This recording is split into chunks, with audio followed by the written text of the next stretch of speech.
A very large and well-known church called Gateway Church is facing a serious problem. This isn't just a small issue, it's a huge legal fight that could change everything for them. The church is being sued using a law called RICO. This is a law that police usually use to fight against gangs and organized crime groups. It is very surprising and serious for a church to be accused of breaking this law. This all started because some members of the church are upset about how their money was handled. When people go to Gateway Church, they give money called a tithe. This is a donation meant to help the church do its work. The church reportedly told its members that 15% of all the tithe money would be used for mission work around the world and in their local community. The members who are suing say this was a promise. But they claim the church did not keep this promise. They say that instead of 15%, the church actually gave less than 1% to these missions.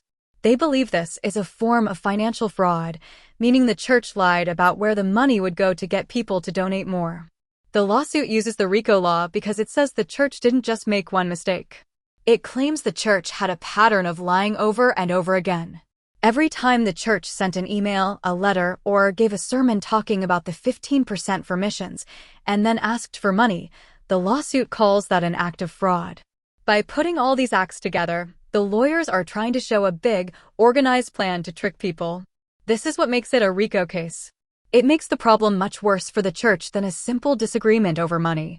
This money problem became even more complicated because of another, separate scandal. The man who started Gateway Church, Pastor Robert Morris, was recently in very big trouble himself. A woman came forward and said that Morris had sexually assaulted her when she was a child, starting when she was just 12 years old.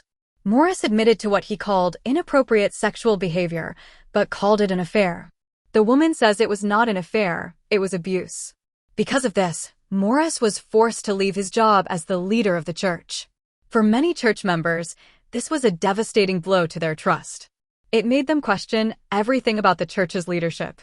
So, now the church is dealing with these two massive problems at the same time. First, there is a crisis of trust because of the founder's actions. Second, there is a crisis of trust because of the money. The people suing the church say that these two problems show a pattern of the church leadership not being honest or transparent. There is another part to the money story that makes the situation look even worse. Gateway Church had a special policy called a money-back guarantee. This policy said that if any member was unhappy with how their tithe money was used, they could ask for a full refund. The members who are suing say that when they asked for their money back, because they felt lied to about the mission funds, the church refused to give it to them.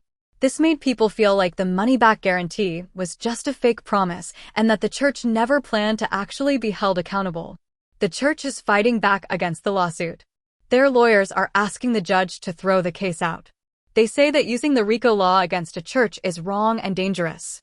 They argue that this is a religious disagreement, not a criminal case.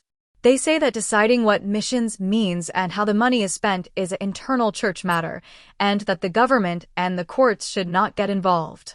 They believe the First Amendment, which protects religious freedom, should keep them safe from this kind of lawsuit. What happens in this case is very important for all churches, not just Gateway. If the people suing the church win, it could mean that members of any church could use powerful laws like RICO to challenge their leaders about money. It would force churches to be much more open and clear about their finances. It challenges the idea that churches can operate without much oversight from the outside world. For the regular people who attend Gateway Church, this is a very confusing and painful time. Many have given their time, their trust, and their money to this church. Now they are learning about these terrible accusations. They have to decide if they can still trust the leaders of the church. It forces people to ask difficult questions about the modern megachurch, with its huge buildings and famous pastors. Does this model of a church sometimes lead to hiding the truth? The future of Gateway Church depends on what happens in court. The case is about more than just money. It's about honesty, responsibility, and whether an institution built on faith can survive a total breakdown of trust. The church is fighting for its life in the legal system, and it is also fighting to keep the faith of its people. What do you think about this situation? Do you believe the lawsuit against the church is the right thing to do, or do you think it goes too far? How should churches be held accountable for the money they receive? Please share your thoughts and opinions in the comment section below. We are very interested in hearing what you have to say about this complex and important topic.